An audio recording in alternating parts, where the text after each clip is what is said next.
ನಮಸ್ಕಾರ, ನೀವು ನೋಡ್ತಾ ಇದ್ದೀರಾ ಭಾರತ್ ಒನ್ ಕೊಪ್ಪಳ ನ್ಯೂಸ್. ನಾನು ಕಾವ್ಯ. ಟಾಟಾ ಕಂಪನಿಯಿಂದ ರೈತರಿಗೆ ಮಹಾಮೋಸ ಆಗುತ್ತಿದೆಯಾ? ಕವಲೂರು ಗ್ರಾಮಕ್ಕೆ ಹೊಂದಿಕೊಂಡಿರುವ ಸುಮಾರು ರೈತರು ಟಾಟಾ ಸೋಲಾರ್ ಕಂಪನಿಗೆ ತಮ್ಮ ಜಮೀನನ್ನ ಅಗ್ರಿಮೆಂಟ್ ಮಾಡಿಕೊಂಡು ವರ್ಷಕ್ಕೆ 30,000ಗಳಂತೆ ಬಿಟ್ಕೊಟ್ಟಿದ್ದಾರೆ. ಆದರೆ ಮೊದಲಿನ ಸ್ಥಳೀಯರಿಗೆ ಆದ್ಯತೆ ನೀಡುತ್ತೇವೆ ಎಂದು ಹೇಳಿಕೊಂಡು ಬಂದಿರುವ ಈ ಟಾಟಾ ಸೋಲಾರ್ ಕಂಪನಿಯು ಇದೀಗ ಸ್ಥಳೀಯರನ್ನು ಲೆಕ್ಕಕ್ಕೆ ತೆಗೆದುಕೊಳ್ಳದೆ ಪರಸ್ಥಳದ ಅಂದ್ರೆ ಬೇರೆ ರಾಜ್ಯದ ಕಾರ್ಮಿಕರನ್ನು ಕರೆದುಕೊಂಡು ಬಂದು ಕೆಲಸಕ್ಕೆ ನೇಮಿಸುತ್ತಿದೆ.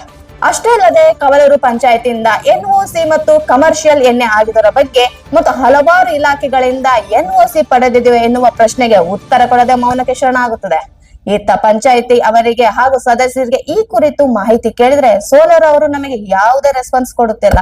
ಈಗಾಗಲೇ ಅವರಿಗೆ 2 ಬಾರಿ ನೋಟಿಸ್ ನೀಡಿದ್ದೇವೆ, ಆದರೂ ಅವರು ಕ್ಯಾರೆ ಅನ್ನುತ್ತಿಲ್ಲ. ಬಹುತೇಕ ನಿಯಮಗಳನ್ನು ಉಲ್ಲಂಘನೆ ಮಾಡಿರುವ ಈ ಸೋಲಾರ್ ಕಂಪನಿಗಳಿಗೆ ಕಾನೂನಿನಡಿ ಕ್ರಮ ತೆಗೆದುಕೊಳ್ಳುತ್ತೇವೆ ಎಂದಿದ್ದಾರೆ. ಸೊ ಕಾದು ನೋಡೋಣ. ನೇರ ನಿಷ್ಠುರ ನಿಖರ ಸುದ್ದಿಗಳಿಗಾಗಿ ನೋಡ್ತಾ ಇರಿ ಕೊಪ್ಪಳ ನ್ಯೂಸ್.